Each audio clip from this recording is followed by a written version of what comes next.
Namaste, good evening, everybody. Thank you for joining us. The Indian Jewish Heritage Center, together with the Cochin Jewish Heritage Center in Navatim, are very happy to host Mr. Sam Marshall for a talk on my history in pictures, which means his history in pictures. Sam is a very known and active member in our community, and his history and achievements can fill few books. He was born in, well, I'm not going to do a spoiler and tell you his history. I'm going to leave it to him. So Sam, please unmute yourself and the stage is yours. Shalom and welcome to family and friends from all over the world, including as far-flung as not only India and Israel, but also Myanmar, Singapore, Vietnam, China, UAE, Pakistan, yes, Pakistan, Bangladesh. I've skipped Iran, but otherwise London, New York, LA, and so on. I hope I'm not going to bore you, but 60 years, actually 65 years, is a long time in one's history. And as Avner says, the experiences I've had and enjoyed and relished are enough for several books. So please excuse me if I'm a bit verbose. So let's start with the photographs and I'll try to explain who's who and what's what. Anyway, yeah, here we are, Nissim, Grace, Morris, the little baby, and myself. That's the first photograph. We go to the next one. Yeah, okay, I'm the fat guy standing at attention. My father always said that we had to stand at attention. That's how the photographs were. It looks rather funny. Anyway, and here we are older. And actually, this was in Juhu. Now, this is a later period with Nissim, Grace, my mother, myself, and on the side we have photographs with Joe and Mark and David and Nissim and his wife, and a wonderful time. But that's past history now. We need to carry on. Yeah, of course, we have photographs including with Big Joe, who unfortunately passed away at a very young age, graduate of Sandhurst Military College, a wonderful human being, snuffed out of life too early in life. And so we carry on. My father. Well, in fact, let me just say that as a preamble, that I was born in 18 October 35 in Mumbai, Cathedral School, graduated 1951. Passion was sport, history, political science, and archaeology. I always believed that the combination of sport and history and archaeology were the guiding principles in my life, because with sport, you persevere, you don't give up, you have the challenges. With history, history repeats itself, and archaeology, you keep digging. So this really was the bane of my existence. As you'll see, in fact, but then let's talk about my late father, who was a great man. He escaped from Iraq in 1916 when Iraq was on the wrong side of the war, the side with Turkey. Landed up in Singapore where his elder brother was there, and then came back to India and studied in a school in Panchgani of all places. People tried to bully him, so the guy became a boxer. He was well known as that. And later on in life, he and his brother became house brokers to Hindustan Lever for over 35 years. This is where I had my first lessons. Unfortunately, Dad passed away at a very young age, an age when he could see the growth, the achievements, the pangs, the hunger of his 4 children, but his memory lives on, and his advice and guidance has always been taken by us, even though consciously or subconsciously. He was very well known in the trade as a man who spoke his mind. He was very charitable. I still remember that I had several calls from people after he had passed away to say that what he had done for them, which he kept to himself. And he was a good man and went too early for us. He was a strong man. He loved his life. He loved yoga. I still remember one time he was standing on his head. Doctor arrived to give him a jab. And next thing he said, okay, I stood on his head. He got a jab while he's standing on his head. That was Dad. Anyway, when he passed away, the trade closed down for the day at memorial. And Joe Marshall was a man who really personified the goodness in the trade and a man who could be trusted. And as they always say, the good die young, the sinners live long. But also, what's important is that the good that men do lives after them. The bad is often turned in their bones. And my father's memory and influence still remains with all of us in every generation. Well, going back to my school, I was very much, and here we have photographs of him with one of the Gandhi families. I think it's a cousin of Mahatma Gandhi. We carry on. Here we have with Vijay Lakshmi Pandit, the sister of Jawaharlal Nehru, who became, I think, Secretary General of the UN. This was a time when our cousin David Marshall became Chief Minister of Singapore and was a guest of Jawaharlal Nehru. My sister Grace is there, my mother, and I believe the New Zealand ambassador at the time. Mahatma Gandhi, this is a true photograph, a picture that I saw when we were doing a job, myself together with Leo Glesser of ISDS and Ron Shafran in Hyderabad for the DG of police. And I saw this on his wall and I said, let me have this picture.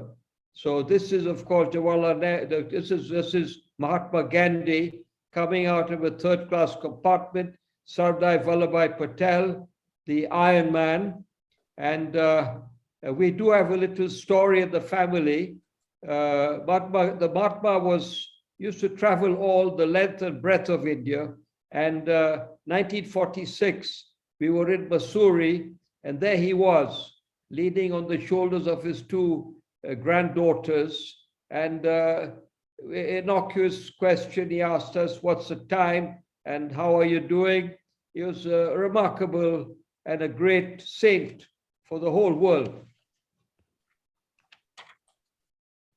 My mother, the doyen of the family, tragically, she lost her helpmate at the age of 43. But she lived a full life. She was a woman who was resolute. She was very close to all of us. The true matriarch passed away at the age of 105. At the age of 95, she used to go to the Mayfair Sporting Club, the oldest member of the sporting club. You know, the Iraqis, they all love to gamble. Anyway, here we have her where the Queen had sent a letter for her 100th birthday, which was marvelous. And of course, that was something we said you had to live to at least 100 because we wanted this memory. It's a bit selfish of us, but still, we had it. And then we have further on, with her great-grandsons, great-grandson, Raphael, Maria's son, Fabian, Grace's grandson, Max, Grace's grandson, and Jake, my grandson. My mother had her 80th birthday with Grace, with Raf there. And there was, I think that's Dinah, forgetting here. Yes. David's Dinah Sofa. This is where mother, when she was buried at the Mount of Olives, this is where we had this plaque for her.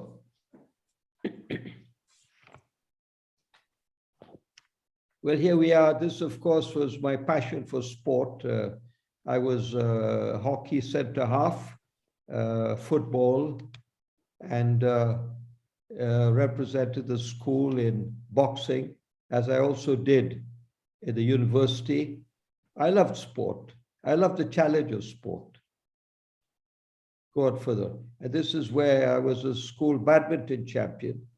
In fact, I enjoyed this very much.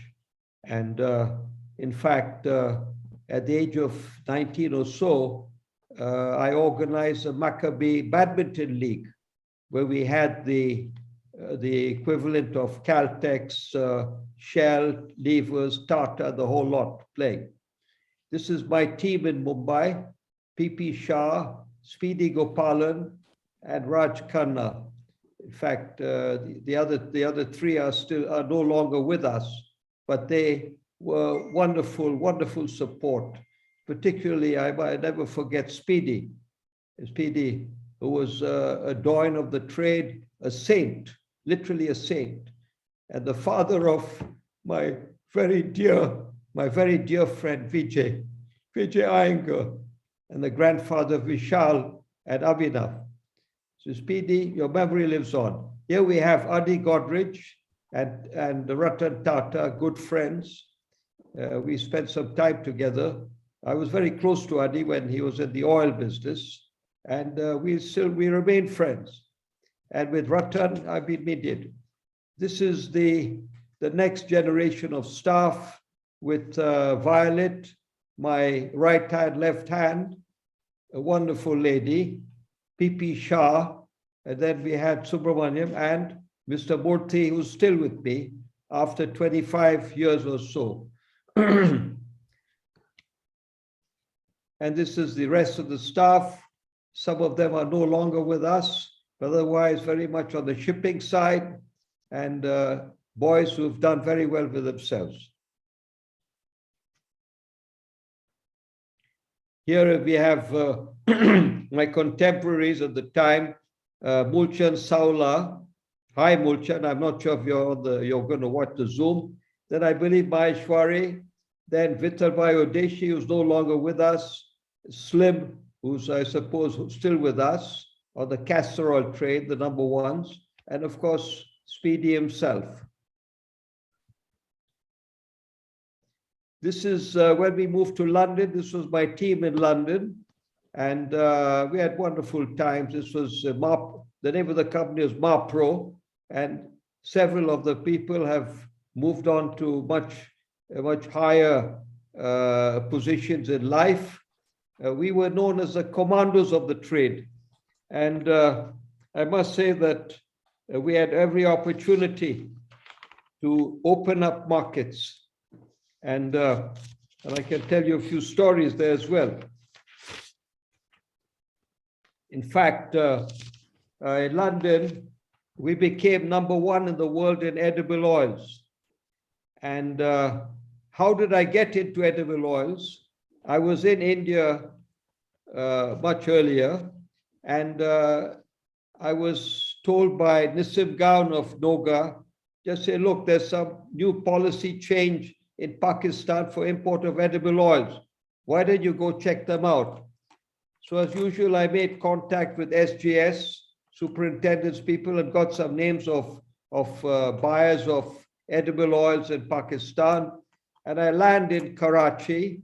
Immigration said, sir, you don't have a visa for Pakistan. You don't even have Pakistan in your Indian passport. I think we'll have to send you back, or otherwise we send you at the BOAC Bluebird House. I said, that's fine, it suits me. Anyway, they followed me in. I had a guard to protect me, make sure I don't run away, go into town. I called these 4 companies in Karachi, and wonderful, they all came in to see me at the airport. I explained to them what had happened. And as a result, we started the International Edible Oil. That's the beginning of that time. Now, in addition, I can tell you a story if you can go further on. Go ahead. Well, here we have a story where I think it was 1974 when soybeans was going limit up in Chicago. And I took on a challenge with the people of Kargil and Bangay at the time that I was going to do at least 1 million tons of soybeans in the year, and for which they pooed, and they said absolute nonsense. Well, that was the year that I did 1 million tons, and this was the present that my directors gave me, a bag with soybeans in it. This was a time also, but when it was limit movement, that that companies had to hedge in some other counter, and that's where silver came in. I think you may recall the Hunt brothers. It was very unique, the experience at the time. Let's carry on. Here we have on the side, we have this boat, the ship. In fact, here's another little story. The company, we own 5 coasters, and I was keeping a watch over them, but I had somebody else in charge. And I'm looking through Reuters one morning, and I read about that Marius Hope, one of our vessels, had hit the wall outside Cork, which is in Ireland. So I said, well, show me the bloody map. How did this happen? And ship almost scuppered, as they said, nearly sank. So somehow it was saved. And the next thing I get a call from Scotland Yard. Mr. Marshall, can we come and see you? I said, yes, please. Mr. Marshall, did you know that your vessel was gun running for the IRA? We found bazookas, Kalashnikovs, the whole caboodle. I said, my God. I said, the master we had to go on leave. So obviously the replacement, this is what he did. I said, as far as I'm concerned, book them, because this is something we never accept. So that was the experience we had there. Of course, the boat had to go to dry dock, and then was a matter of, we found a fracture in the engine room. Insurance got involved, and next thing is we were able to sell it to some guys in Jamaica who couldn't care less that the engine was malfunctioning. Anyway, that was the experience we had at that time. And but when you talk about London, I think we stick on London, Avner. I'll just tell you very quickly one of our stories, which is going to be the title of my book, 5 shillings for a tiger. What had happened was that I'd sold 5,000 tons of raw cashews to a company in India, in Trivandrum, and had purchased it from a company in Nairobi. I found that we were not getting delivery. So as usual, when I see any problem arising, I always believe that you better deal with it quickly, otherwise it becomes a cancer. So I hop on a plane at 10 p.m. at night from London, arrive in Nairobi around 5 a.m., 5:30 a.m. And as we're leaving the airport, I realized that we are in an animal park, a nature reserve. So I tell the driver, I said, look, I love to see the animals when they wake up. It's fantastic. So he said, let's go back in the park. He said, but one of my car, I said, don't worry. If a rhinoceros hits it, I'll pay for the damages. So as we're going along, we see wild beasts, we see lions, we see giraffe, we see ostrich, we see wild boar. And then I asked him, I said, now tell me, how many different species are we going to see? So he says, well, Bwana, maybe 10, maybe 12. I said, oh, you know what? Everyone more than 10, I'll pay 5 shillings. So we saw something like 14. I said, okay, here's your 20 shillings. He said, no, Bwana, no. I'm going to take you next door. Next door was the Prince Philip Animal Hospital. And there we saw tiger, which had come from the zoo, a tigress and its mate. I even saw a lion with a broken back, and the lioness up on the tree, looking down and saying, you useless bugger, what's going to go on with you? Anyway, so finally we saw another 10 species. And I thought, fantastic, I really got had by this guy. So I said, okay, here's your 50 shillings. So he was so pleased. He said, sir, anything I can do for you? I said, well, look, this is Sunday. I've got to see this guy. I don't know exactly where he is. It's in the coffee belt of Nairobi. So he said, I'll come pick you up from the Stanley Hotel, picks me up. An hour later, we arrive at the house of Pius Ngugi, that was his name. He's very pious with my money. Anyway, it was a Sunday. He said, Sam, why did you not tell me you're coming? Blah, blah, blah. I said, bullshit. You know that I was coming. You ignored it. Anyway, so he said to me, he said, well, don't worry. We'll sort things out tomorrow. That day was Sunday, and he took me around in the most glorious part of the area, which is, if you remember, Joy Adamson, Born Free, where it was absolutely fantastic. I said, this guy is really trying to soften me up. Anyway, next morning, he picks me up, and as we are driving along, he suddenly has an epileptic fit. So I put a pencil in his mouth so it doesn't bite his tongue. I get into the driving seat. Fortunately, it's the same side as in London, the left side, and driving along to get to the hospital, praying the guy's not going to die on me. Anyway, we land at the hospital. I'm with him. We talk, we chat.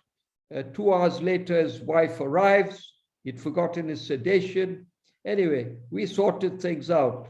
Now, that's a nice story because there, the raw cashews which were purchased by me, I was a bit hoodwinked. I don't want to say things bad about people. He's already passed away.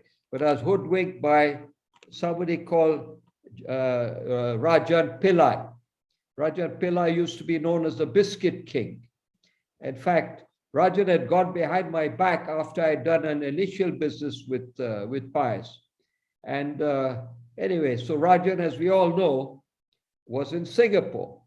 And I actually met him, and the Singapore government had some cases against him, which were being taken up in the court.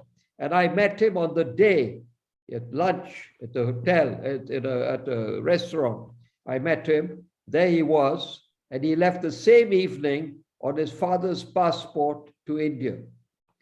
Of course, Singapore being a very strict country, and rightly so, and that's what Lee Kuan Yew really established, that as the probity and the correctness in dealings, reputation. So they tried to get him sent back, but he escaped one way or the other, but finally landed up in Tihar jail. And who is his neighbor? It's his fellow Sobraj.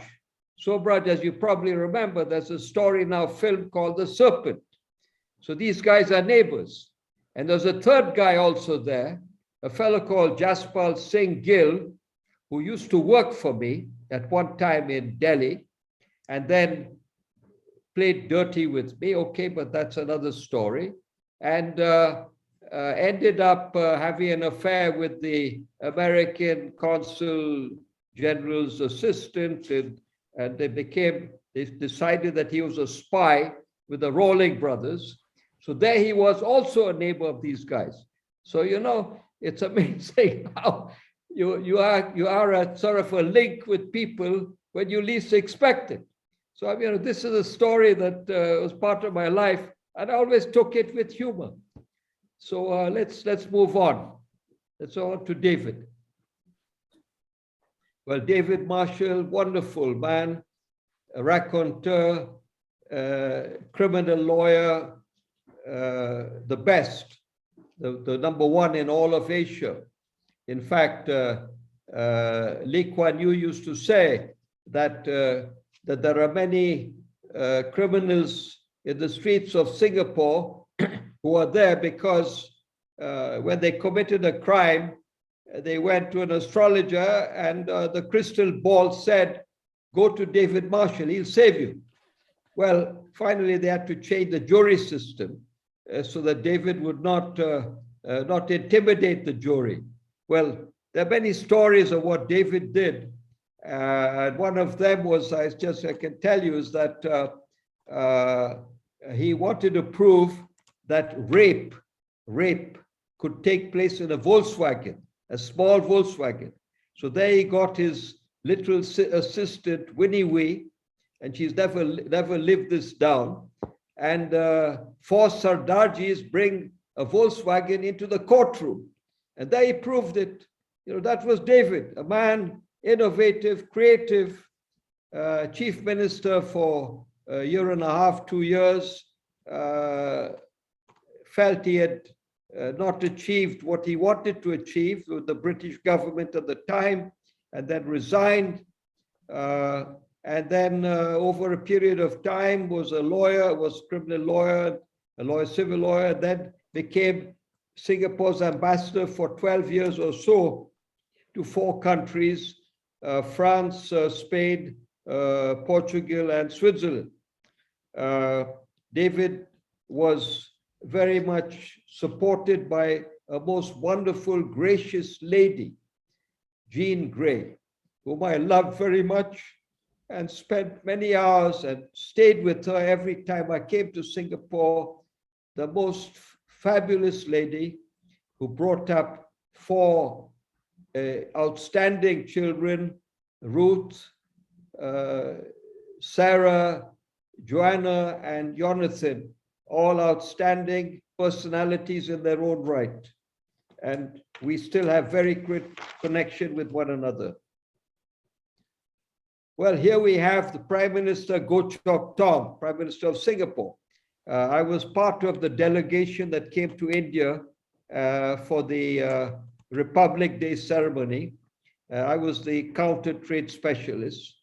Anyway, it so happened that there was a DBS bank opening ceremony in Mumbai, and I was there and had a chat with Goh Chok Tong.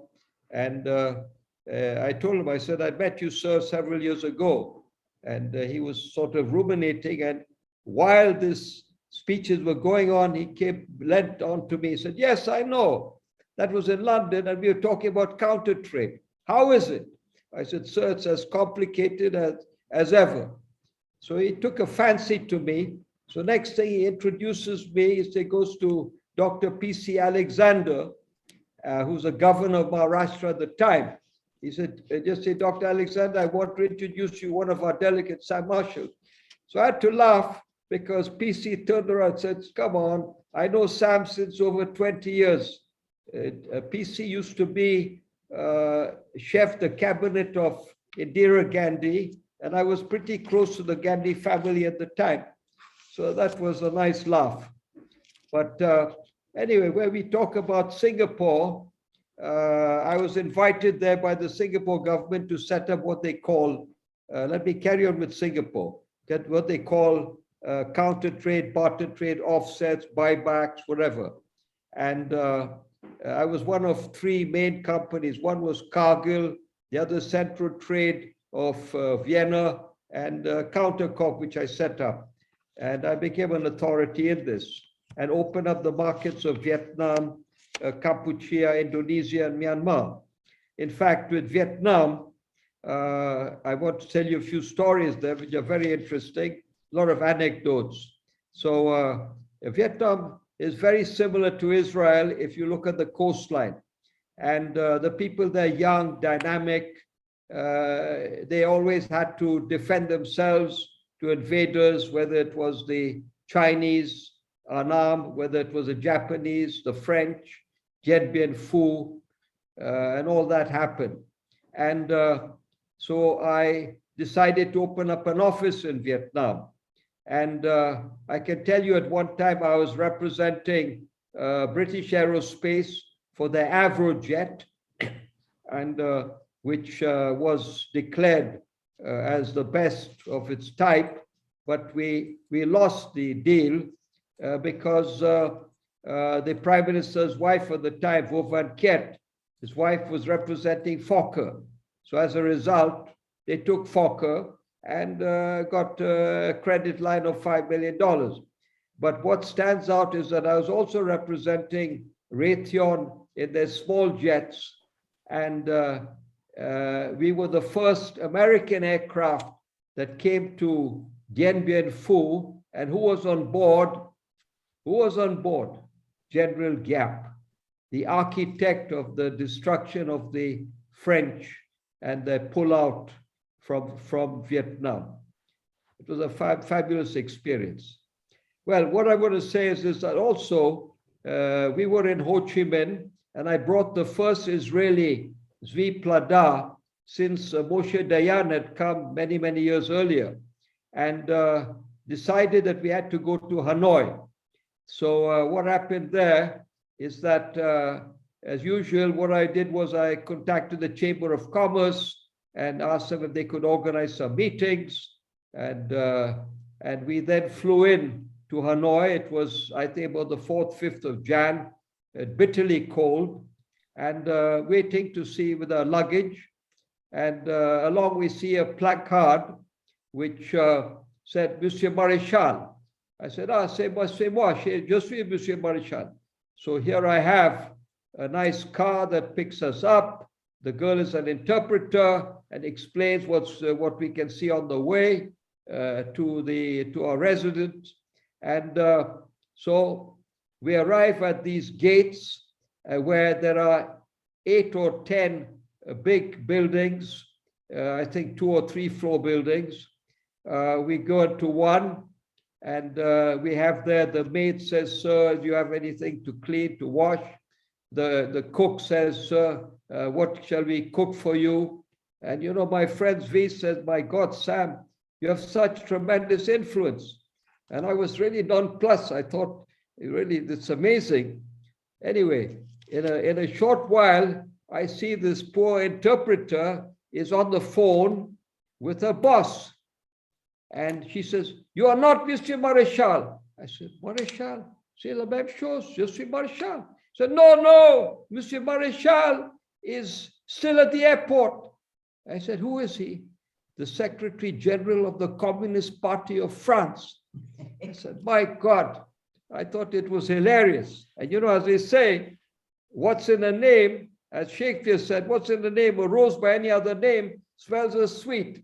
Anyway, so I asked her to guide us where we could find a hotel. We find a 2-star hotel, no heating. I had to sleep in the same bed with Zvi Plada. He says that I was snoring all the time. Anyway, next morning, we're out and looking for Madame Nan. And what's happened? We find she had just gone to hospital to deliver a baby. So as a result, we didn't have much to do in Hanoi, but eventually I set up the company Countercorp. We were the commandos of the trade. I loved Vietnam, although we lost money much of the time, because very often when you bring a vessel into the north, there's a port of Haiphong, the draft was very low. Therefore, the vessel had to be parked, like, say, 10 kilometers away. So in the middle of the night, a barge comes along and takes 100 tons of your material, your fertilizers or scrap metal. And that's it. And then you say, well, where the hell is the insurance? Bao Viet. No, it doesn't work as yet. We're talking about it. So I used to lose money. So there's this guy who owed me $20,000. So one day he tells me, he said, can I pay you in dong? I said, dongs. So, I think to myself, well, at least let me get some dongs. So along comes a little armored truck. I said, what's this? He said, these are your notes, smelly notes, 2,000 dong notes, 5,000 dong notes. I said, you must be crazy, because the calculation was there, 14,000 dong for $1. So you can imagine 14,000 times $20,000. I became a trillionaire in dongs. So I said, no, nothing doing. I said, this is, you better pay me partly in dollars. I want mostly in dollars, but I took 2,000 in dong. So this is my story where I say ding dong. And this is the way things goes on. Anyway, that was my experience there. So let's move on. Okay, here's my mentor at the time, Nissim Gaon. Of course, he's reached the age of, I think, about 95.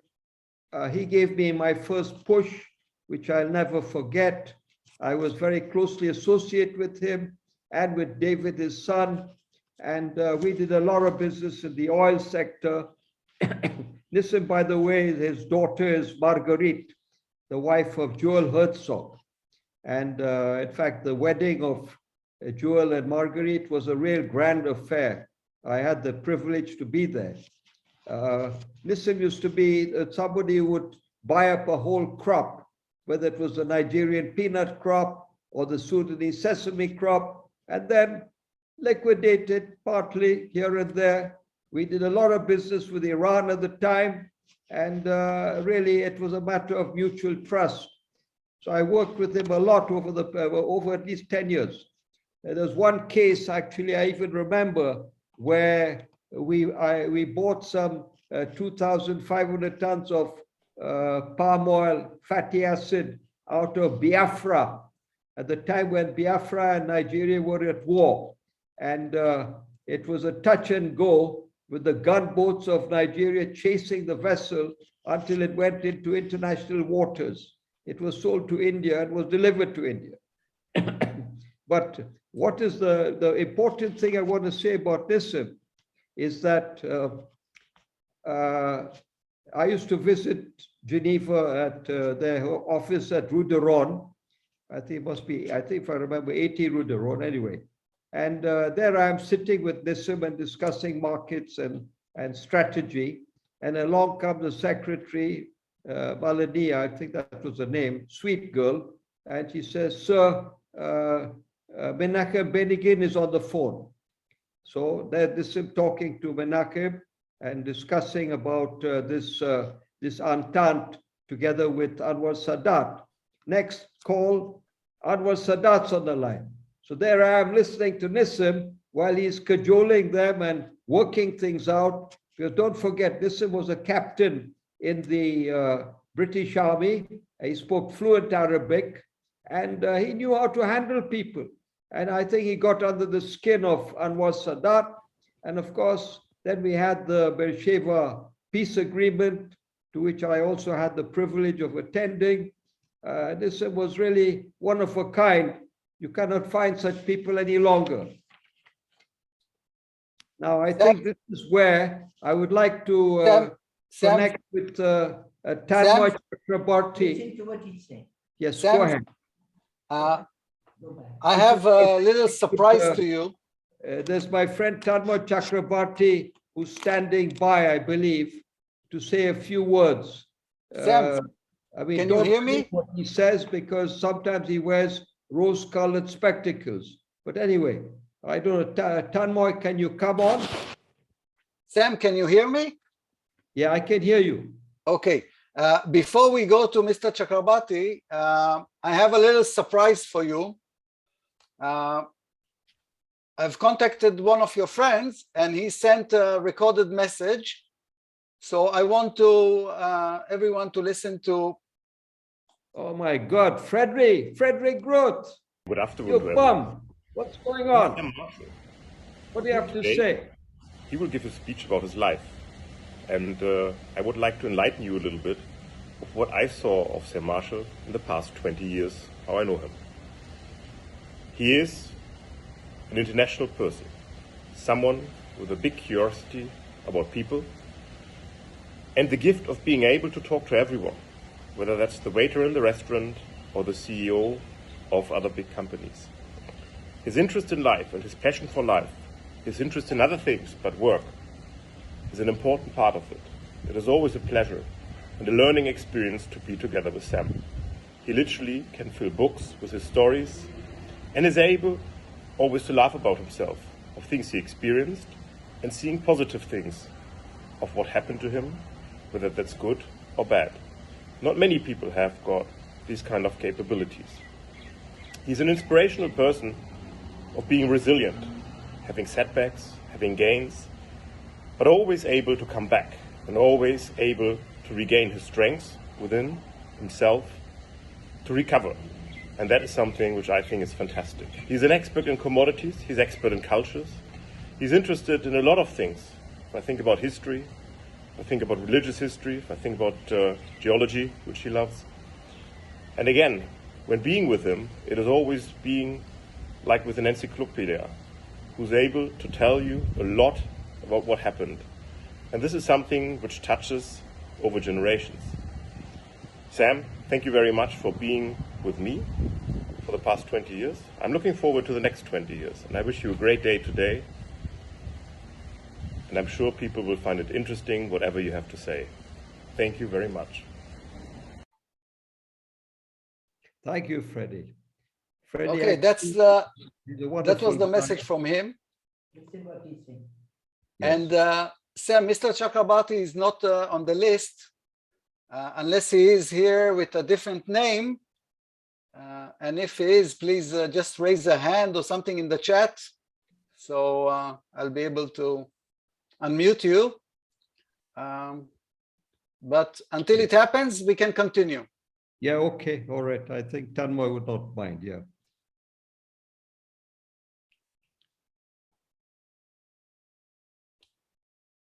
Sam, this is one of your anecdotes. Yeah. Yeah, this is what I believe in, and that's what I tell my children. Absolutely. It's important. Go back. In fact, I always say that it's 80%, 85% hard work, 10% imagination and luck. But the luck gets attracted by the hard work and the dreams. That's what it is. That's what life is all about. You cannot have one without the other. And there's magic. Yeah, this was my mafia days. Anyway. Okay, Can you tell us a story about this? Yeah, this is actually at the time of the tsunami. So as you know, it hit Sri Lanka, and in particular, it hit a place called Galle in the south. So the story there is that I had my office in Sri Lanka, in Colombo, and I decided to visit Galle. And there my guy, Nalin Patikere Korale, we used to call him Paddy, he was staying there at his mother's farm up in the hills. And on the Saturday, he came down Saturday, they swam in the sea. It was very calm, wonderful. Next day, Sunday morning, his cousin from Colombo was coming in together with his wife, and they came in this fateful train, which came in as a tsunami struck. It sucked out the soil and then came back, 100-foot wave. It was absolutely enormous. And of course, a lot of the people there, they thought people tried to get out, and there was some who said, well, let's bolt the doors and windows. Well, okay, the tray, the compartments, bogies was turned around, and it shot out the engine something like 3 miles inland. And then an AWAC was brought in and put together the train. As you can see what it was, like matchbox. It was terrible. And of course, Israel did wonderful work there. They set up trauma condition facilities. Immediately, Israel sent their people to Colombo. I remember that. Anyway, this was a life. Okay, here we have the sporting side, the August Moon Ball. with all our girls there. In fact, there you have June Hillel, became June Kahtan. It's standing next to me. This is where for the first Maccabea, which I led with Ike Sassoon, a wonderful guy. We had Vilma Hayim, we had June, we had Anne Hillel, Grace Hayim, Yolanda, and Pearl, and of course myself. This is to raise funds for the 5th Maccabea. This is the 5th Maccabea team with Ike Mansour on the side, with Naim Gabe, with a girl from Calcutta, Baikala, Sandy Solomon, who won a gold medal for boxing, Joyce, in fact, no, that was Ike Sassoon, Joyce, Sandy, and the other girl, June was there as well, and Ike Mansour. Unfortunately, I lost my father when at the moment I arrived. It was a Friday from Tehran, because the flights used to go from Bombay, Karachi, Tehran, and then El Al picked us up from Tehran. And my father passed away, and so for me, I had to go to Jerusalem for the 8 days mourning. Anyway, but still, our team of 5 came back with 3 gold and 3 silver medals. Now, this is subsequent Maccabeas, where we got the silver medal in cricket. All our team, wonderful guys. We had Man of the Match awards, Man of the Series awards, really a fantastic gathering. Here they're checking out that in case they needed a reserve for cricket, they could call on my services. I was quite ready to do it, but they said they didn't need me. Anyway, here we have Naftet Sarna, the Indian ambassador who hosted us, a wonderful man who eventually became ambassador to France, then ambassador to the US, wonderful man. Here, the time of the Maccabea, I came to visit President Shimon Peres, who was very kind and was very supportive. This is one of the silver medals I got. Actually, I got a silver medal in squash when I was representing Singapore. In fact, I've had 7 Maccabeas, 2 from Singapore and 5 from India. With India, of course, a silver medal as well for cricket. And now, of course, that the 8th Maccabea is around the corner, where I must say that Emron and Noah are doing a fantastic job to get our team together. Well, here we have Gabby, my dear friend, my dearest friend, Gabby, in early days when he first came to India in 2003, 2004. Gabby Holzberg, the rabbi, the Chabad rabbi. And this is where, I don't know what I was doing there, but I was giving a speech at the Diamond Exchange. In fact, as most of you know, I was one of those who fortunately left. And here we have Rabbi Shimon, grandfather of Moshe, little Moshe, with the 2 medals I had. And he was very reluctant to release them. But okay, Moshe, you're a sweet guy. And Moshe remembered me as connected with the family at the time. But I mean, I can only tell you there that the experience, for me, this was one of the traumatic experiences I had in my life, to lose my very dear friend, Gabby. As I said, there are many stories there, and I was with him maybe over 500 times. And I was one of those who left the Taj like 20 minutes before the terrorists arrived.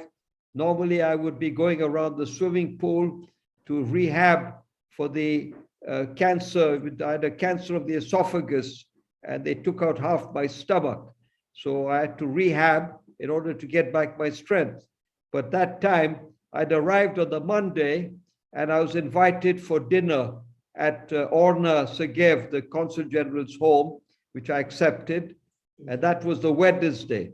And that was the day when I left. As I left the Taj, met a friend of mine, Hi, how are you? Let's catch up tomorrow. He went in, got killed.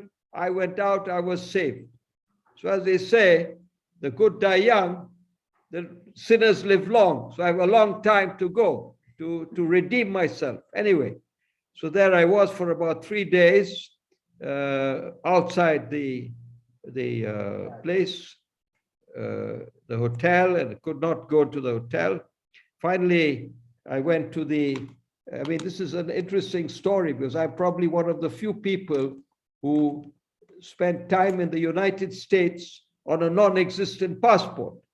So what happened there was that on the Saturday, I went into the British High. I said, look, my passport's up in the hotel. Can you help me out?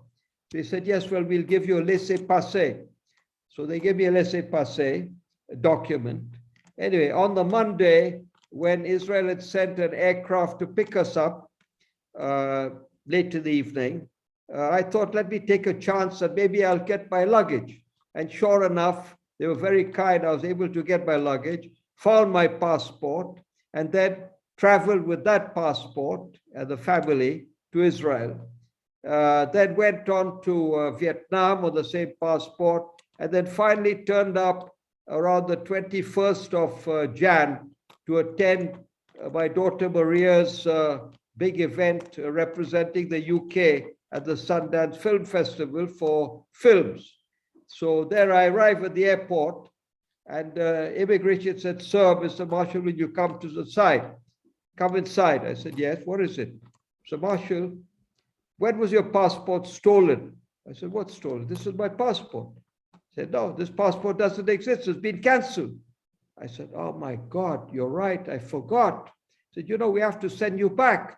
I said, come on, I'm going to be in deep trouble. If I don't attend Maria's affair, she's going to kill me. So then there were two guys, one younger, one older. Younger one wanted me to send me back. The other one said, I think he was Jewish even. And I told him the story. I decided to tell him the story of what had happened at Chabad and the fact of the rabbi having been killed and so on. And so he said to the younger, he said, look, I believe him. So they then gave me a green document on this old passport. And they said, look, you don't leave this country. You can go down to Salt Lake City, but you don't leave the country until you get a new passport. Sure enough, I come back to New York, go to the British consulate, asked them to help me out. They said, no problem, come tomorrow, come with photographs. I said, now, can I get a passport at least in the next few days? They said, no, it's all right, come now. So I got a new passport, and I'm the only guy. Now, today, it would be impossible for that to happen. Anyway, here we have Eyal Teberga, Secretary General of the Maccabi organization, a wonderful guy, a friend of mine since probably over 30, 40 years, I don't know exactly, but always been very supportive. This was at my 80th birthday. Here we have the whole family. We have Moshe and the others. This is an event we had also where I donated a Sefer Torah, which Rabbi Hillel had got me to buy. And then I wanted to donate it somewhere. And we discovered that it was 1882, which was unique, with the Rimonim out of Cochin. So we had an event there. We had Zvi and Margolit Gabay, Zvi, my very dearest friend, whom I never forget. And we had with Sasson Gabay as well, you know, the great actor with whom I'm in contact very regularly. Let's carry on. Well, here we go to the religious part of the family. Shmuel, the Rabbi Shmuel Sadka, my great-grandfather. In fact, I'm named after him. And a wonderful man from Baghdad. In fact, the family, I have the family tree going back to 1699. Yes, can you believe it? 1699. That was Hakam Sadka Hussein. You know, they always had Muslim names as well attached to Jewish names. And he was from Aleppo. And he became the chief Rav of Baghdad after there was a big, I think it was a dysentery, no, there was a malaria epidemic, and built a community. That was Sadka Hussein. And subsequently, here we have myself, I don't know what the hell I'm talking about, but with a lot of rabbis. But obviously they're listening, or at least they're enjoying the repast of the evening. Let's move on. And there we have Chief Rav Mordecai Eliyahu at the time, who gave me permission to get married. And he is my uncle as a Sadka. Here we have Yehuda Sadka Porat Yosef, who the founder of Porat Yosef, again, a great man, did so much in life, all of us. And in fact, we had, and here my dearest friend, Rabbi Yaakov Hillel, whom I've known for over, I'd say, 60 years from Mumbai, or let's say 50 years, because I'm older than him. And he's built up a name for the yeshivas in Israel. I think over 26 yeshivas run very much by his own boys and family all over the country, with a meaning, with a basic meaning in life, practical, religious, always making sure that in the girls' school that they had employment, that they would be an asset and not just religion alone. And besides, Hakam Yaakov is one of Israel's foremost Kabbalists. We're still in close contact. I love him. And he called me one time, he says, "You're my best friend and my oldest friend." For me, that's a great, great privilege to have such an accolade. And whatever I can do for him, I will do for him. Here we have his son, Yahu, and with his mother, his wonderful mother, who's did so much to bring up the grandchildren with her, and with it, she has 18 children. Anyway, that's somebody you can never forget. And here we have Abraham, his eldest, who runs their publishing side, his right-hand man, and they have some of the most wonderful parchments, past history, manuscripts, which they got from Morocco, from Egypt. And I remember, if I might just say one last thing, I remember that there were some big arguments with a very good friend of mine also at the time,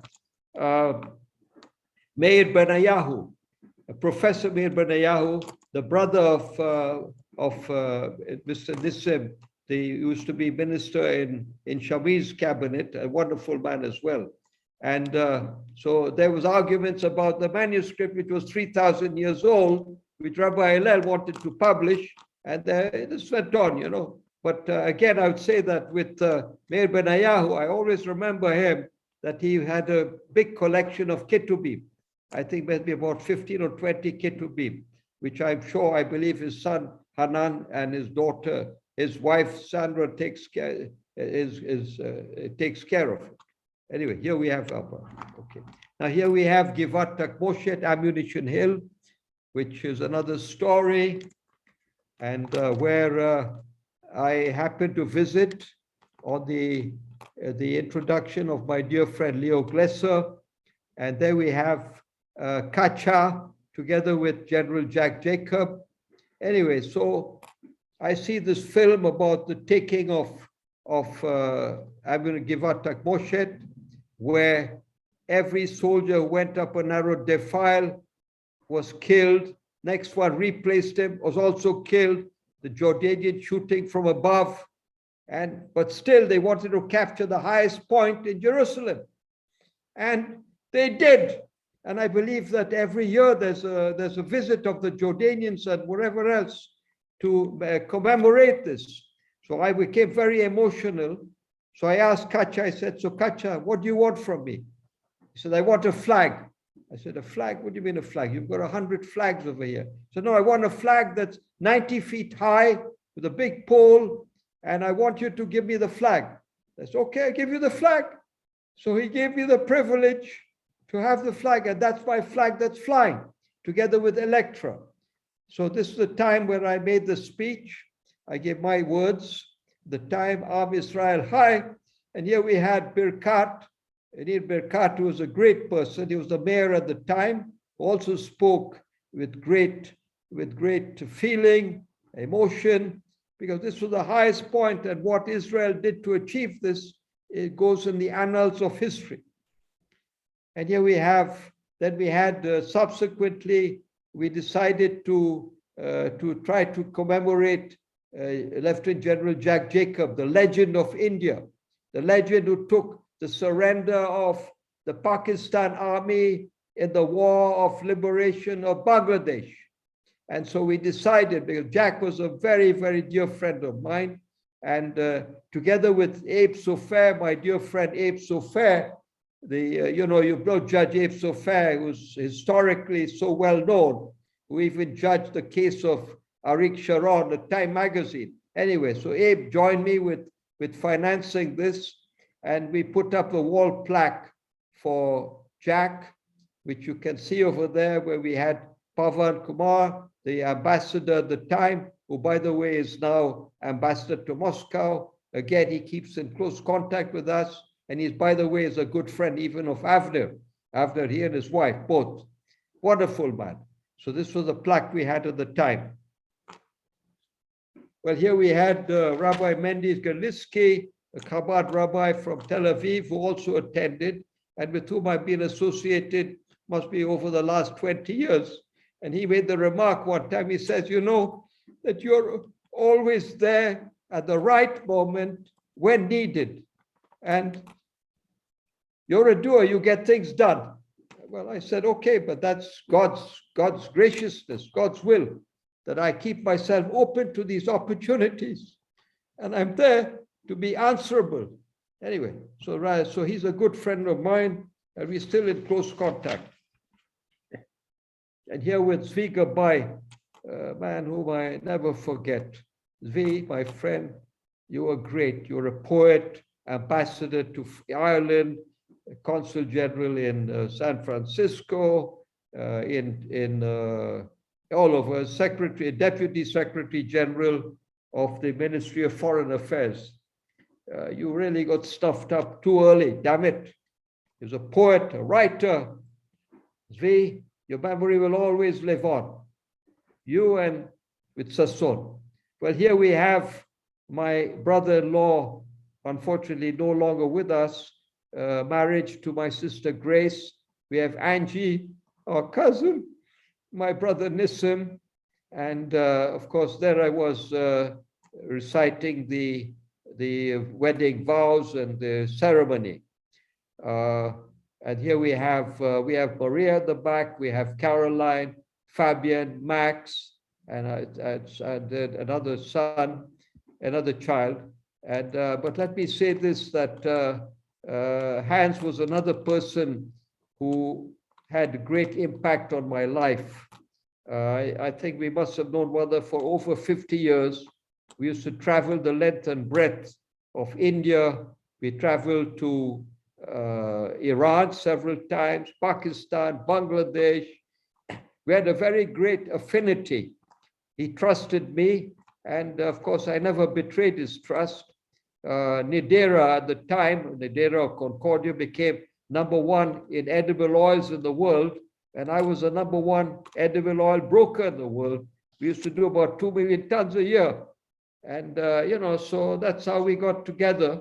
And but unfortunately, Hans was a man who's passed away now this last year, at the age of 96, I believe.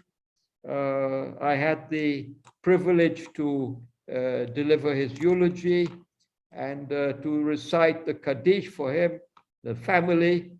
He was a man who, with the highest of reputations in the trade, president of Phosphor, involved in all aspects of business, and has left behind his beloved Grace and her grandchildren, and 3 wonderful boys. Jean, whom I admire very much, a historian who was underestimated, and I really would like to get to know him much more. And Mark, who's the second, who's a wonderful guy as well, runs their division in Greece, and Alain as well, who's done so much in, I believe it, in Peru or Chile, in the Omega side and has many ideas as a boy, a young man with a lot of ideas, all innovative, and all have derived the great intelligence, experience from their late father. May his soul rest in peace. Hans, I know you're watching up there. You're watching over Grace.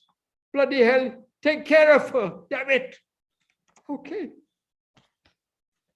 Let's carry on. Here we have my son Yossi, Alex, Raphael, my grandson, Jules, Nissim's son, celebrating at this function, the wedding. Now here we have Yossi's wedding to Beverly, which was a wonderful affair with all the family. Beverly is a great girl, journalist, has interviewed very eminent people for the London Times or other newspapers. I don't know, maybe the Manchester Guardian, I'm not sure, but still, including the Dalai Lama and several notables. And here we have all the family together. My God, myself and my brother Nissim, we are the shorties. And here we have 6-footers, 6'2", Raphael, Yossi, Alex, Jules, Jake, all wonderful guys. Let's carry on. Here you'll see the sax. Sax for him, the sax is the most sexy instrument he plays. In fact, Jos, now here we have my 3 lovely children. Maria, who's a sculptor, artist, and a creator of films, director of films. In fact, she was very successful and was a UK representative at the Sundance Film Festival, where she had 10 of her films, the time, and where Robert Redford himself took her under his wing. But as you know, you reach the heights and then you go down, but then you continue to climb up. And the thing that stands out is with my children is perseverance and not to give up. And they're all creative. And Maria's now in the US, marketing some of her art and also 2 of her full-length movie scripts to find sponsors, which I'm sure she will succeed because that's her nature. She will succeed. We love you and you're going to succeed. No question about it. And then we have Jos. Jos, who tried to work with me in business, but he found that he had to go back to his first love, which was music, classical piano, where he played, in fact, with some philharmonic groups, then jazz, piano jazz, sax, clarinet, flute, and teaches in 3 or 4 schools, including the International School in London, has his own band, has been playing over Zoom, did a lot of charitable work at the Prince Charles Fund, and in fact is constantly creative, has a big grand piano in his home. I don't know how the hell he got it into his home, but he doesn't ever see it die, and he's always connecting with people. They love him because Jos is a guy who's pure, is totally focused on his work, and he's very lucky, fortunate. In fact, Beverly is equally fortunate to have a wife like Beverly by his side. I'm really proud of you, Jos. Just keep it up. And of course, my beloved Veronica, my dear daughter Veronica, who's a teacher of dyslexic children, adults, of a very high standard, taken several degrees, has a full life. She's a single mother now with twins, Samuel and Zohar. Zohar had a bat mitzvah last year before, and Samuel had his bar mitzvah last year. So he's the man of the house. And then we have Mr. Raphael, whose birthday was yesterday. Raphael is 7, and he's aiming to become a basketball champ. So let's continue with this. And good luck to them. They persevere. They're wonderful children and very supportive of one another. Then here we have again yours, Jake, myself in Jerusalem. And here we have, this was at Veronica's first wedding in Singapore, where we decided to sing My Way on Strangers in the Night. Maria supportive and Yossi with the sax. Oh, it was a wonderful evening. And here we have Mr. Marco himself, Mark Frankel, my nephew, Grace's son, who got snuffed out of life at a very young age. He started out as a tennis professional, but then they told him that, look, even though you're now number 400 or 500 in the world, the problem is that as a child, you had a fight with somebody with a bow and arrow that struck your eye. So one eye has only 10% vision. So you're never really going to make it to the top. So he thought to himself, now what shall I do? Because he's a guy who never gave up. He did a lot of motorcycling, he did a lot of other things. And so he decided to become an actor. And I must say that he was at RADA, and I wasn't too confident at the time, but I was convinced the time I saw him in Streetcar Named Desire. And when he screamed, Stella! So that's Mark. He's going to make it. So he made it. He was the last person in various films. The time of Michelangelo, after Charlton Heston, he was the next actor who acted in that role. He acted with Vanessa Redgrave and with Orna Cucci and various films, various TV shows, and in fact, he got stuffed out. He finished Yom Kippur the next morning, delivering his Harley Davidson to the garage, gets hit by an articulate lorry, smashed. But today his fan mail continues. Mark, you are great. And by the way, I know, as a kid, I used to play tennis with him, and I used to beat him. I used to do the chops and changes. So when he became a tennis professional, he says, Uncle Sam, let's have a game. So there he is. I said, okay. Maybe I'm going to still beat him. Nothing doing. 1 love, 2 love, 3 love. And I'm gnashing my teeth. Anyway, he decided to give me 1 point, one game. He said, Uncle Sam, now you remember what you did to me. Great, Mark. I loved it. Yeah. Anyway, let's carry on.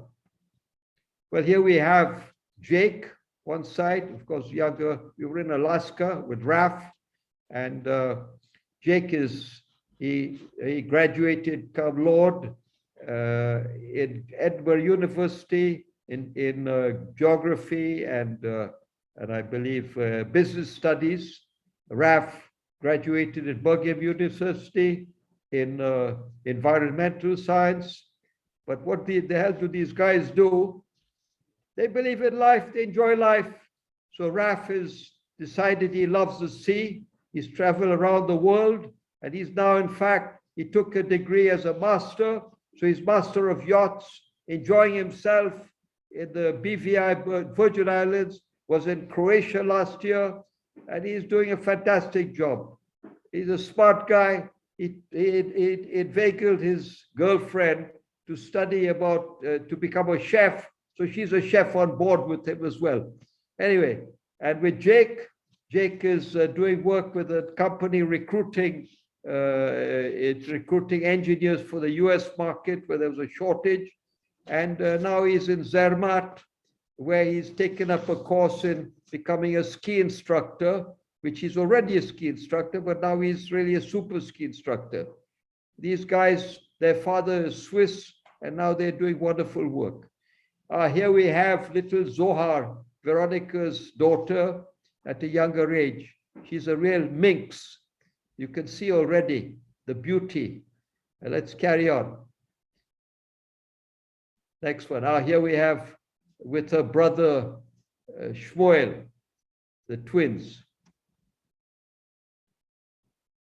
And here we have Veronica, myself, and then we have at Samuel's bar mitzvah. As you can see, they've grown up, they're wonderful children. They give their mother a rough time, but somehow they survive. I mean, it's a pretty noisy house whenever I'm there, so therefore I have to come in and calm them down. And of course, Mr. Rafi boy, my son, you're a champion.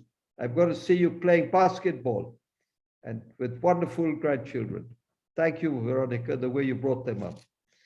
And here we have my beloved Ruth.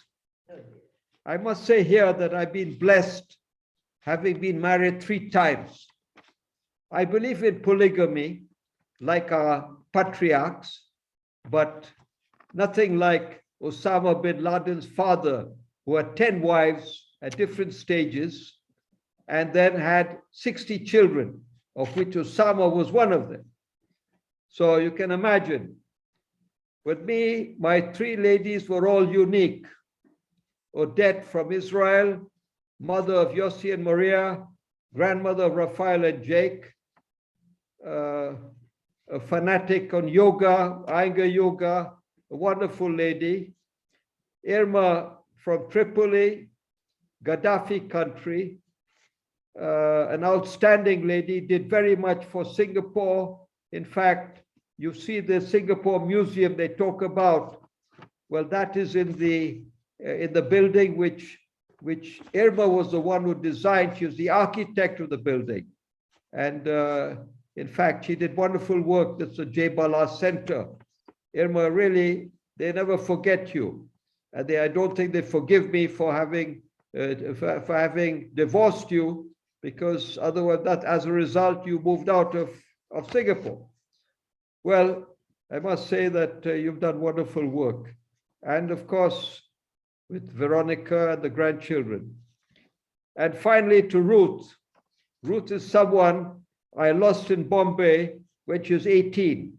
She married a wonderful man, George Solomon, mothered 4 fabulous daughters, each one a personality of themselves, 9 grandchildren, and we finally caught up 60 years later, she having lost George and myself having been divorced. She's a lady who's loved by many, loved by all.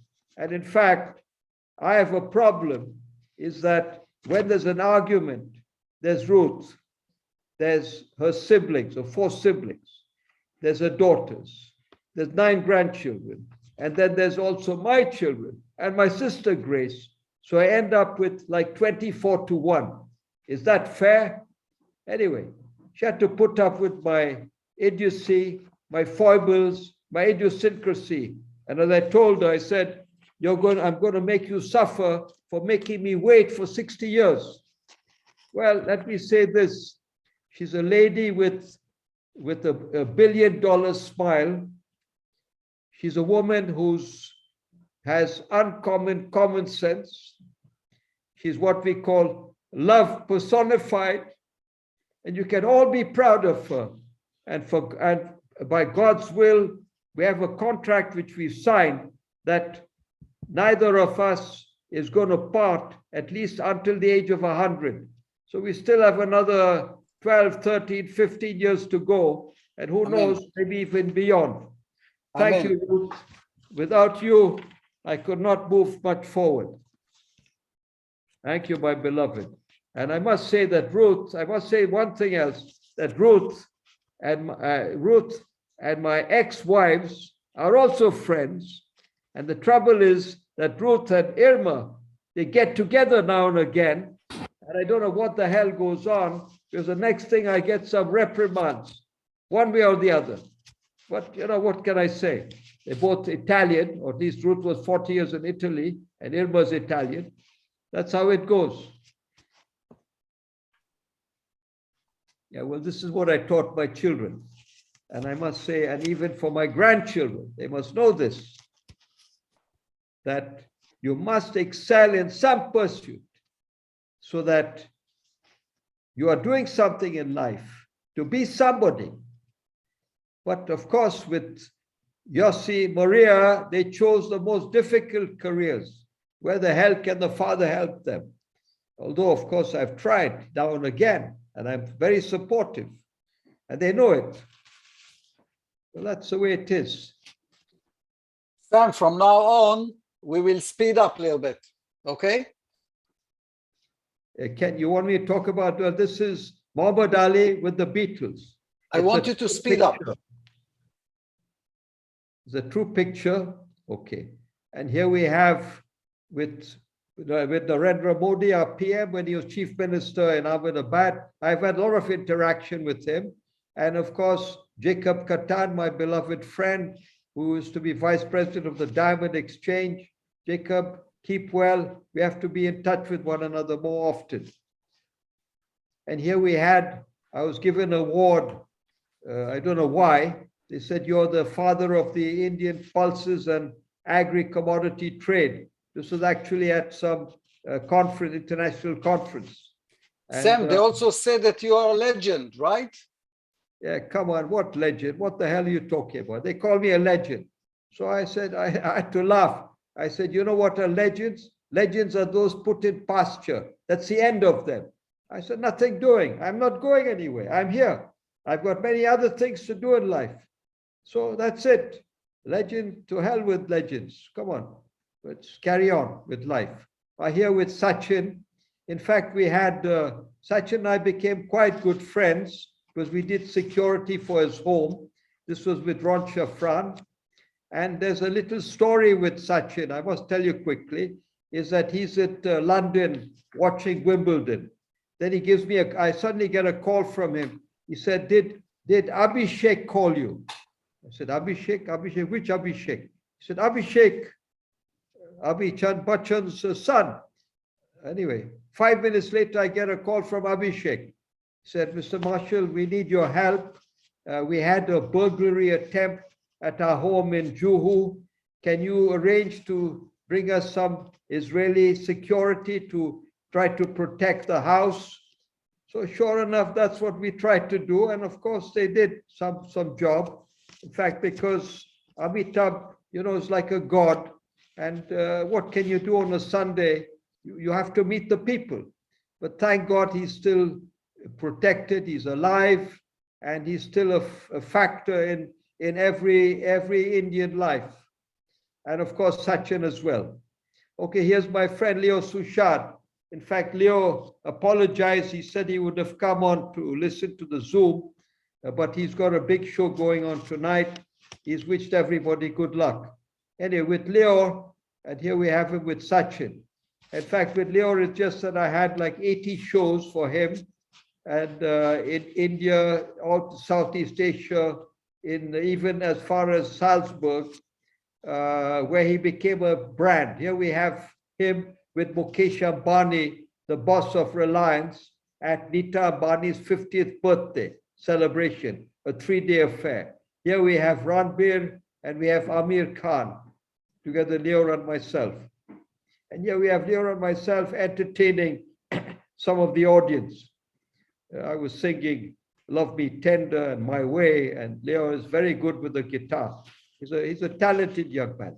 Here we have Tal Brody, who's the famous Tal Brody, good friend with Sredsra. I miss you, Tal. Tal is ambassador of goodwill, always ready, very supportive, and we've had very good equation. Here we have Ian and Ruth Froman together with Eyal. Ian is from South Africa, the father of Israel tennis. In fact, we had him on a tennis court, on our tennis court in London, where Mark was playing with one of his juniors. And obviously his juniors was an outstanding player.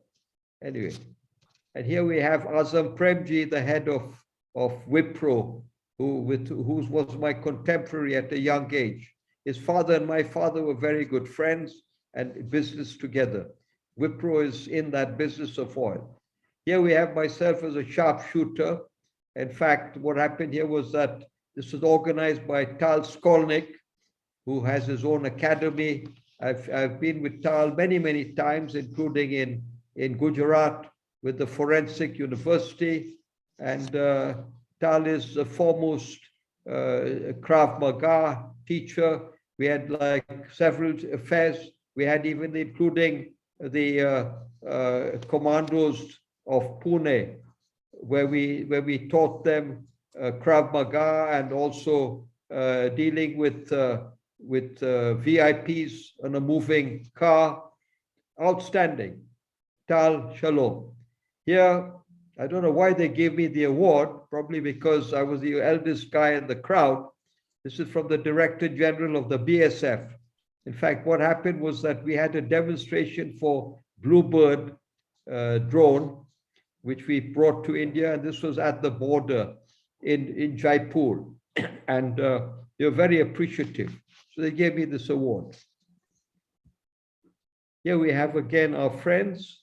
It's a Sond and Zvi and Margulit. Again, Sasson, who's now on the West Coast USA with his play, musical play, which is The Visit of the Band. Here I have these lions, which this was actually after they'd already had their breakfast, so I was not worried. Anyway, whatever it is, they don't like human flesh. Here's where we set up this company. She did.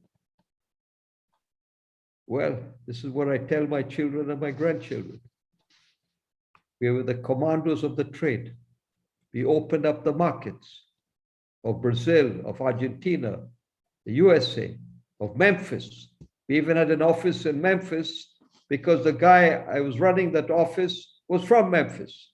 And I had the privilege one time of attending a jazz session where B.B. King performed. Can you imagine? What an honor. You know, God has been very kind with all this.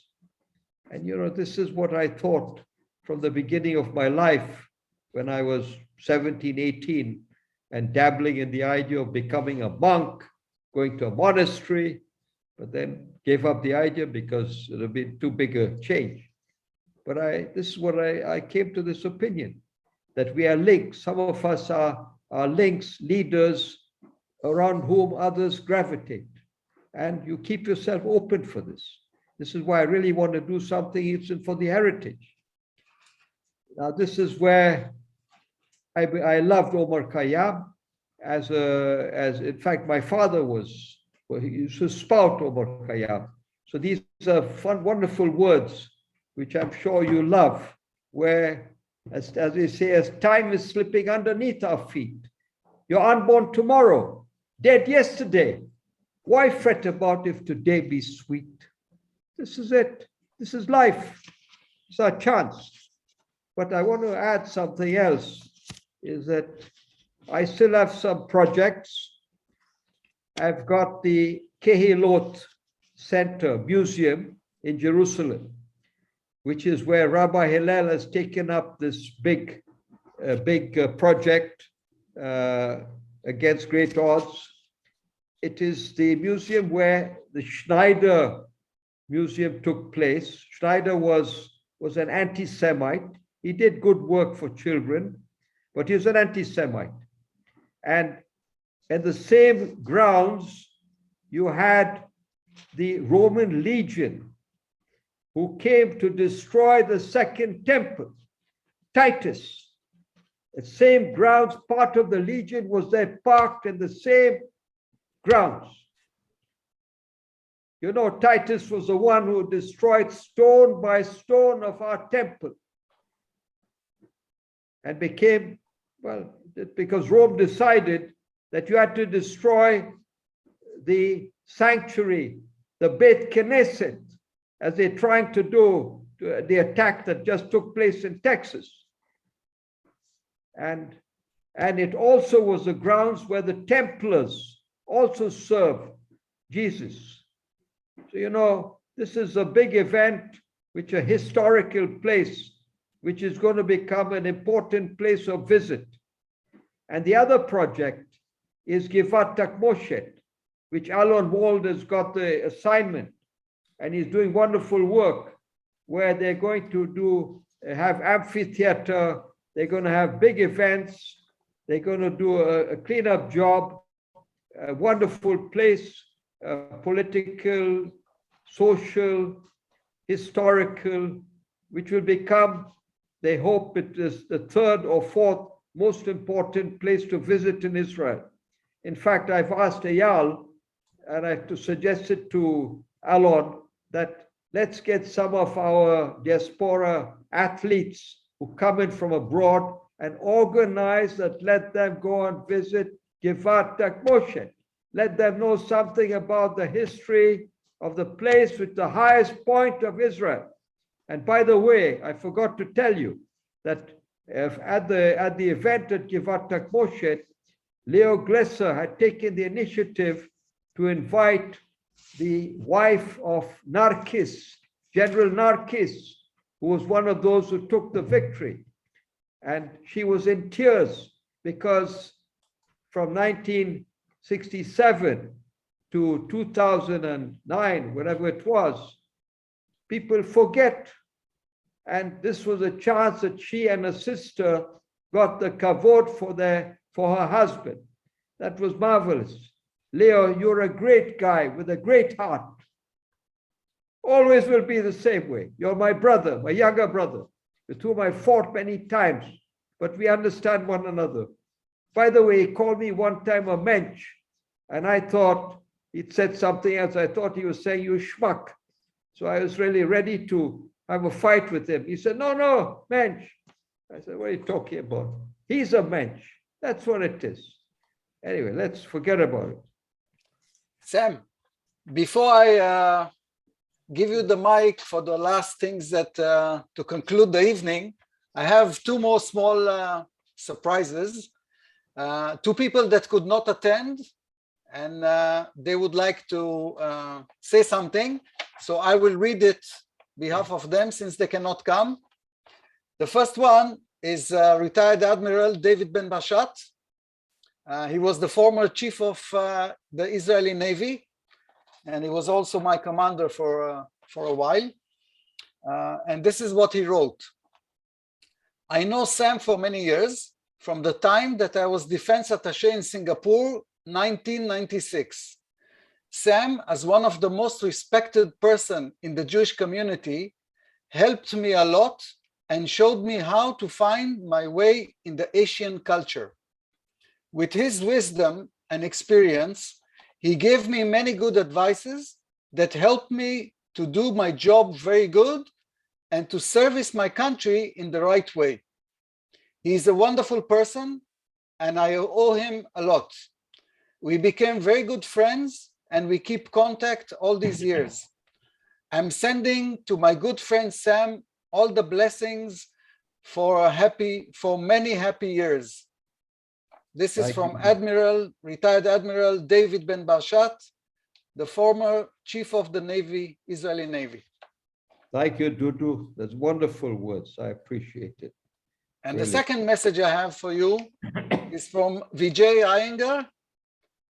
And he says, I consider Sam Marshall to be my mentor. He is truly an inspirational figure. With his indefatigable attitude towards life, always unfazed and never giving up in the face of adversity. Early in my career, he gave me a chance to study an industry leader at close quarters by taking me to all his meetings and teaching me like a family member, which has helped shape me and contributed immensely towards whatever success I have enjoyed in my career. Thank you, Sam, and I wish you good health and success in everything that you take up. Regards, Vijay Iyengar. That's really wonderful words, Vijay. Vijay, I'm proud of you. Vijay has set up a company called AgroCorp International, which has emulated what I've achieved in life, but he's done it in a proper manner, systematic. in over 20 countries where he does something, gives back to society. Vijay, I'm proud of you, you and Ravi, and your team, and Vishal. And let's not forget Abhinav, where the hell you're going to invite me for his wedding. Keep it up. I'm always there for you, always there for you with my blessings. And by the way, Avner, I want to tell you something. The photograph that you chose to put in the front, at the back I see is my friend Frank Benjamin. Frank was the head of the Jewish Welfare Board at a certain time. He's a few years older than me. Jacob Balas was, of course, the elder. But Frank, hi Frank, welcome. I hope you're doing well. I'm sure that Benny and the boys, and of course Nash is now the president. I'm really proud of you guys. And of course, let's not forget Mordecai Abergel, the rabbi, who's been so much a fount of wisdom in the community. And let me just say one other thing, that I'm now 86. So what? People ask me, how old are you? I said, I'm as young as I feel. Why the hell you want to know what my age? Young as I feel. Today I feel like 55. Said, how come? I said, okay, my formula, which some of you may check it up mathematically if I'm right or wrong, is that every year you're older, subtract 2 years. So now I'm 55. By the time I reach 100, I'm going to be back going to university. Now, I've suggested that to Ruth as well, and she's falling in line, but she's as young as ever. I can see what has happened. So this She'll is have it. a student boyfriend. Yeah. Oh, yeah. Anyway, thanks a lot, folks. I must appreciate what Avner has done, and I'd really like to be more involved in what you're doing, because it's wonderful that you bring people together. I'll discuss with you later on about my book, which I need somebody to give me a kick in the backside to get things moving. But anyway, now we are active. I've got a connection in Dubai, opening up. I'm bringing Leo Suchard into Dubai. I've got several other projects which I'm working with Israeli companies in India and elsewhere, in the field of medical cannabis, in several other fields. I don't want to say more because it's all private. I have some very good friends, including my associate Miri Faustenberg and Dror Almog. Miri is actually the lady, it was the lady involved in the book, The Girl from Scorpion Pass, which, in fact, I even suggested that she comes on the Zoom, but she's a bit embarrassed to do so. So let me just say that she's the 5-year-old girl who survived that Egged bus driven by her father, got to Eilat to celebrate the Israel Independence Day, came back and were waylaid by the Fedayeen. Well, that's Miri. She's a survivor. She is a symbol of Israel. Israel's a country of survivors, is a country of innovators. And what the hell? We are all part of the Bible. We're part of history. And I'm grateful that I'm here. I'm grateful that I have friends like Yaron Meyer, who's now becoming the ambassador to Vietnam, where I've already started putting in contact with friends of mine and with others, and with Ephraim Inba, who does such good work for GISS. And I've just read his article, which I disagree, but nevertheless, it's good for discussion. So thank God, life goes on, and we should not be afraid of life. Of course, with this COVID, we have this problem. I've done my 3 lots, vaccinations. I'm going to do the booster. We've got the usual, fortunately, mentally still acute, but as we say, there's always the wear and tear. And you have to consider that you're not as young as you think you are. But nevertheless, I still do yoga, a little bit of yoga. As a kid, I used to, when I had bronchitis, I was taken to the Kaveli Dhyam in Bombay, which is a yoga institute. And they taught me how to put a rubber tube to the nostril and bring it out of the mouth. So I used to do that for about 2 years, got rid of my bronchitis, did not affect my sport. And in fact, 1957, the Maccabea, we were in tents at Ramarken. And I had Ike Sassoon, our coach, sit on the ground with a turban on his head, and I brought his snake charmer instrument. So there he's playing the snake charmer instrument, and there I am. It's my act to put the rubber tube with the nostril and bring it out of the mouth.